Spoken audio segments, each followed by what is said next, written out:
ಶ್ರೀಪಾದರಾಜರಾದ ಯುವದೇಂದ್ರ ತೀರ್ಥರು ಮತ್ತು ಅವರ ಪೂರ್ವನಾಮೇನಿದೆ ಶ್ರೀಪಾದರಾಜರು ಲಕ್ಷ್ಮೀನಾರಾಯಣ ಅವರು ಚಾತುರ್ಮಾಸಕ್ಕಾಗಿ ದೇವದುರ್ಗ ಜಿಲ್ಲೆಯ ದೇವದುರ್ಗ ತಾಲೂಕಿನ ಕೃಷ್ಣಾ ನದಿಯ ತೀರದಲ್ಲಿರುವ ಕೊಪ್ಪಳಕ್ಕೆ ಬರ್ತಾರೆ. ಅಲ್ಲಿ ಅದೇ ಸಮಯಕ್ಕೆ ಅಕಸ್ಮಾತ್ತಾಗಿ ಉತ್ತರಾದಿಮಠದ ಶ್ರೀಗಳಾದಂಥ ರಘುನಾಥ ತೀರ್ಥರು ಬರ್ತಾರೆ.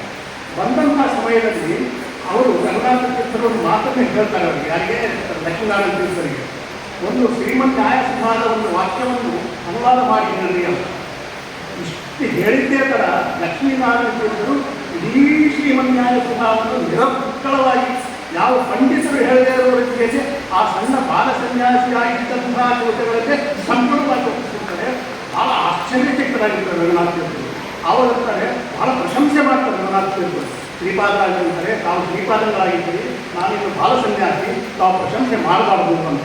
ಅವಾಗ ರಘುನಾಥ ತೀರ್ಥರು ಹೇಳಿದರೆ, ನಾವು ಬರೀ ಶ್ರೀಪಾದಗಳು ಮಾತ್ರ, ನೀವು ಶ್ರೀಪಾದರಾಜರು ಅಂತ ಮೊಟ್ಟ ಮೊದಲನೇ ಬಾರಿಗೆ ಅವರಿಗೆ ಅಲ್ಲಿಂದ ಅವರಿಗೆ ಶ್ರೀಪಾದರಾಜರ ಹೆಸರು ಲಕ್ಷ್ಮೀನಾರಾಯಣ ತೀರ್ಥರನ್ನು ಮಾಡ್ಕೊಂಡಿರ್ತಾರೆ. ಹೀಗಾಗಿ